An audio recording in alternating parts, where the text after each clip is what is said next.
মানুষকে খুশি করার জন্য না, আল্লাহকে খুশি করার জন্য রাজনীতি করি। কি পাবো না সেই আশা রাজনীতি স্বামী ওসমান করে না। কতটুকু খুশি করার জন্য আপনি এই ধরনের কাজ করেছেন তা আমরা দেখতেই পাচ্ছি বর্তমান মিডিয়াতে। ধন্যবাদ আপনাকে। রাত্রেবেলা ডাকলে এখন 2 লাখ লোক বাড়ি করতে আমার 1 ঘন্টা সময় লাগে, ওই ক্যাপাসিটি আমার আছে। সেটা বড় কথা নয়। আমি 79 সালে জিয়াউর রহমান আটকা রাখা লোক, আমরা তখনই পারছি। আমরা জানি কিভাবে আন্দোলন করতে হয়, কিভাবে আন্দোলন ঠেকাতে হয়। আমার কোনো মাস্তান দরকার নাই, লাঠির দরকার নেই, বন্দুকের দরকার নাই, কারণ আমি নিজেই জানি আমার চেয়ে বড় মাস্তান কেউ নাই। আমার বহুত বুকের ভিতরে বহুত সাহস আছে।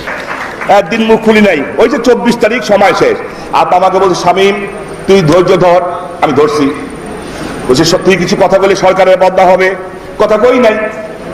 এখন তো সময় শেষ, তুইও সমান আমিও সমান। 24 তারিখের পরে আসো, খেলবো, খেলা হবে।